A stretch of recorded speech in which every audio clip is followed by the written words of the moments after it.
পরিবারের এক সদস্য থাকেন ওমানে। বছর পেরুলেও হয় না চোখের দেখা, অনলাইনে যোগাযোগই একমাত্র মাধ্যম। সেই সদস্য মঙ্গলবার রাতে ফেরেন দেশে। খুশির অন্ত ছিল না পরিবারটির ছোট থেকে বড় সব সদস্যদের মাঝে। তাই সবাই মিলে ঢাকায় আসেন ওমান ফেরত সদস্যকে দেশে স্বাগত জানাতে। কিন্তু ভাগ্যের নির্মম পরিহাসে আনন্দ পরিণত হয়েছে নির্মম বিষাদে।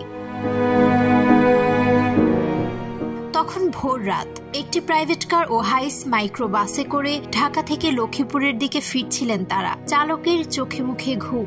নোয়াখালীর বেগমগঞ্জের আলাইয়াপুর ইউনিয়নে এসে নিয়ন্ত্রণ হারায় মাইক্রোবাসটি, পড়ে যায় খালে। ঘটনাস্থলেই নিহত হন এক পরিবারের 7 জন।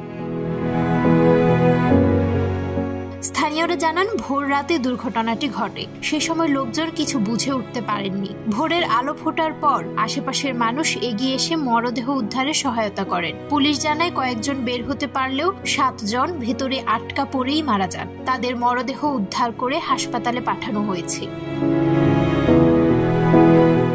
উপজেলা স্বাস্থ্য কমপ্লেক্সের চিকিৎসকরা জানান, এখন পর্যন্ত তারা 2টি মরদেহ পেয়েছেন। ধারণা করা হচ্ছে ঘটনাস্থলেই মারা গেছেন তারা। বাকিদের মরদেহ আসছে। পুলিশ জানায়, রেকারের সাহায্যে দুর্ঘটনা কবলিত গাড়িটি খাল থেকে তোলা হয়েছে। ঘটনাস্থলে আর কোনো মরদেহ নেই।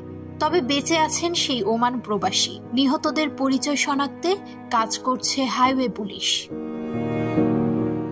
নুসরাত শোভা, সময়ের আলো।